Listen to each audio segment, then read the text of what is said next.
Hi, Dawn Griffith, Therapy Supporting Your Change. So today I was thinking about how many of you out there are thinking about the weather or thinking about your day forward, or because that's what we do, isn't it? We think. And let me tell you, your thoughts are real. They are real. Now this morning I woke up a little bit, what shall I do today? Not what have I got to do, but shall I do it?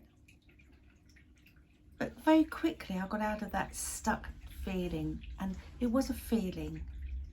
And when I changed the feeling, I changed the thinking, and I started taking action, like coming to do a video.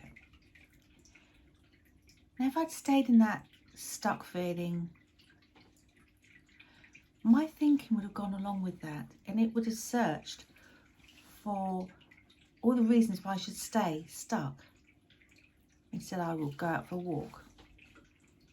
I will do some writing. There's lots of things I need to be doing. So I want you to know, yes, your thoughts, your thinking is real. But actually, have you realised that sometimes you have a thought, like you're a bit grumpy. The sun's shining, somebody says something to you, but you snap. And have you ever thought, why? Because the next day, the sun is shining, and the person could say exactly the same thing to you, but you're feeling calm, and it doesn't make any difference at all. And it's because you're feeling differently. There's just something so much bigger than us that just, why is it I'm feeling different today than I did yesterday, or from moment to moment? Now I've started teaching a class, a 6 week class on intuition and psychic development. And the reason I've done this is because actually we're all intuitive.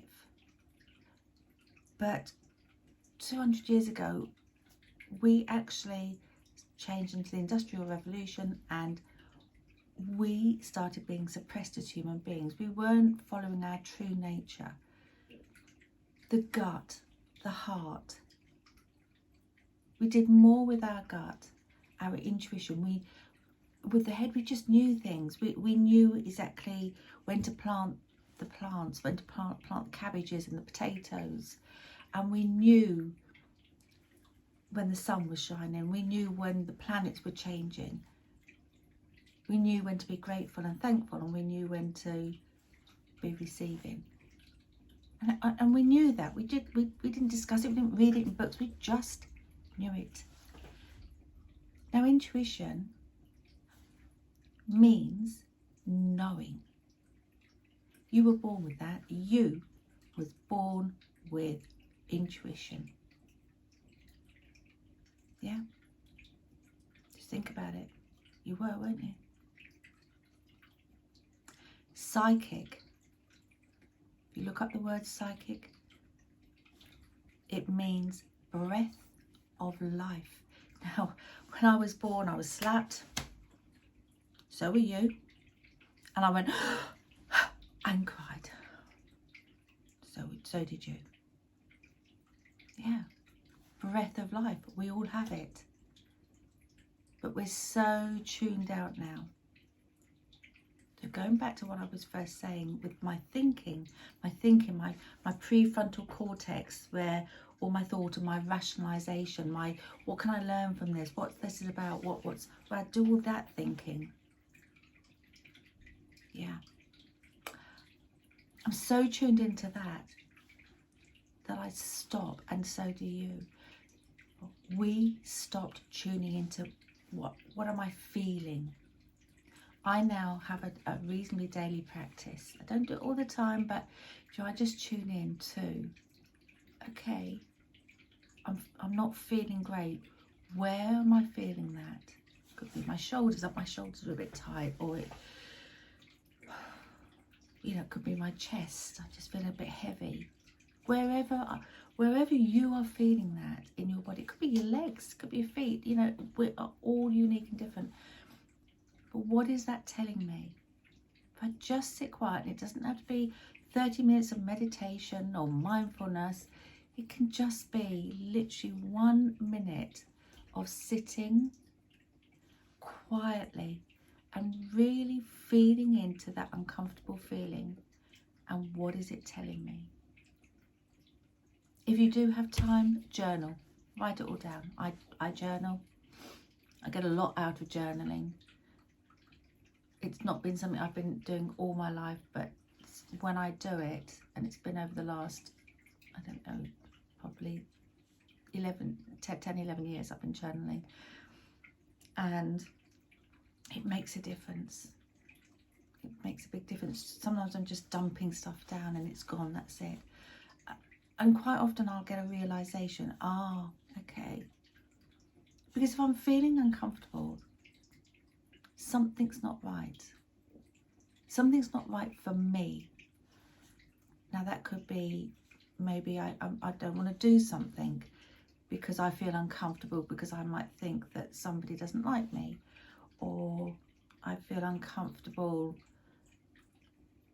because I've got to do something that I'd rather not do. Often because I feel I'm not good enough. Who am I to be doing this video and speaking to you? Who am I? That's an uncomfortable feeling. Where does that come from?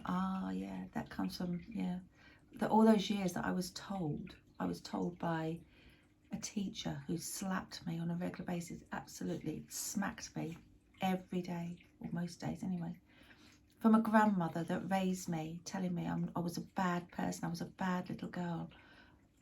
You wait till your father gets in, you wait till your mother gets in. You know, years of that. And I bet you have a story like that too. It won't be the same story, but you will have your story, because this is very much our Western culture. You know, nobody wants their children to be vain or not liked or not fit in. So what do? We put our children down, and we still do this. And I think we're doing it less and less. I think we're being more respectful. However, I know that wasn't about me. That was about my grandmother. It was about the teacher. It was about how they were taught to think and be. You know, my grandmother was old. She probably didn't want to deal with, you know, a 5-6-year-old and a 2-year-old. I'm sure she didn't.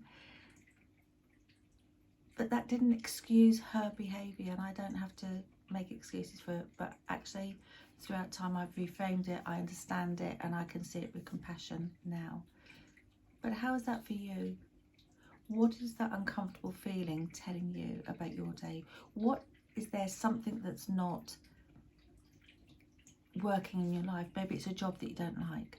Maybe there's people there that are not being too friendly. Well, once you identify that, what can you do about it? You can't walk out and leave your job, but you might be able to have some compassion for those people. Say, okay, I'm just going to let it be. I'm going to let it be. Everything's perfect. I'm going to let it be. And as soon as we stop and just let things be and be more comfortable with those things, okay, somebody's not very nice. It isn't about you, I promise you. I promise you it's not about you. It's not personal. It's actually about them and something that's going on in their lives. And when I can see that with compassion, it will fall away. And it normally does.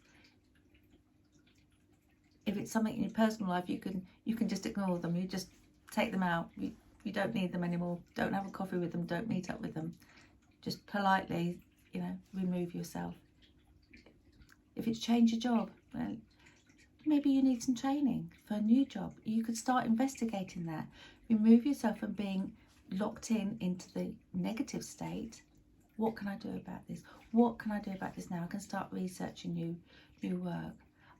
See what's out there. Maybe I want to change my role. Okay, maybe I need a bit of training. You know, we're very lucky in this country. We can retrain. There's lots of college courses. There's so many courses now online, so you don't even have to leave your room. Yeah. I'll leave you with with that thinking. Do a bit of journaling. Sit with it being uncomfortable. And have a great day. Dawn Griffith, Therapy, supporting your change.